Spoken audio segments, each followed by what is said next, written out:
भस्मासुर की आप कहानी सुने होंगे, और नहीं तो भी आप सुने एक बार।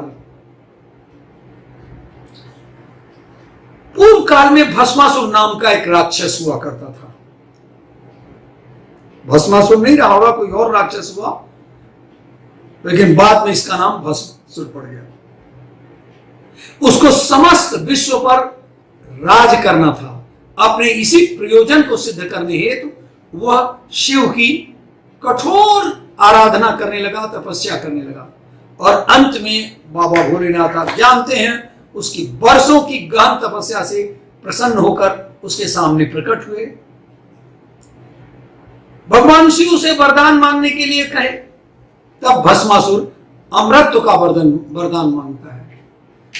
अमर होने का वरदान सृष्टि विरुद्ध विधान होने के कारण शंकर भगवान उसकी यह मांग नामंजूर कर देते हैं, नकार देते हैं।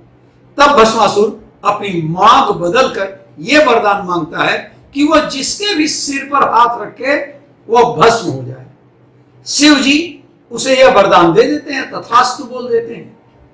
तब भस्मासुर पार्वती को पाने के लिए, बड़ी सुंदरी थी और वो भगवान शिव को जानता था कि उनकी पत्नी पार्वती बहुत ही सुंदर है, तो उनको पाने के लिए शिव जी को ही भस्म करने के लिए उनके पीछे दौड़ पड़ता है। जिसने वरदान दिया उसको ही भस्म करने के लिए जैसे तैसे अपनी जान बचाकर भगवान शंकर विष्णु की शरण में जाते हैं और उन्हें पूरी बात बताते हैं।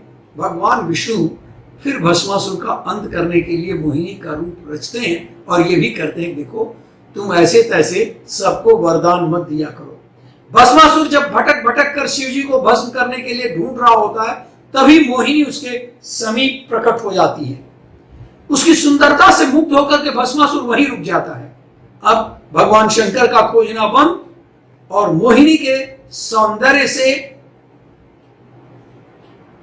के वशीभूत होकर के वहीं रुक गया और मोहिनी से विवाह का प्रस्ताव रख देता है। मोहिनी जवाब में कहती है कि वह सिर्फ उसी युवक से विवाह करेगी जो उसकी तरह नृत्य में प्रवीण हो। अब भस्मासुर को नृत्य आता नहीं था, तो उसने इस कार्य में मोहिनी से ही मदद मांगी, तुम सिखाओ और मैं सीख जाऊंगा। मोहिनी तुरंत तैयार हो गई। नृत्य सिखाते सिखाते मोहिनी ने अपना हाथ अपने सिर पर रखा और उसकी देखा देखी भस्मासुर भी शिव का वरदान तो भूल गया, अपना ही हाथ अपने सिर पर रख बैठा और खुद ही भस्म हो गया। और इस तरह विष्णु भगवान की सहायता से भोलेनाथ की विकट समस्या का हल हो जाता है। सच है कि ज्ञान और दान सुपात्र को ही देना चाहिए।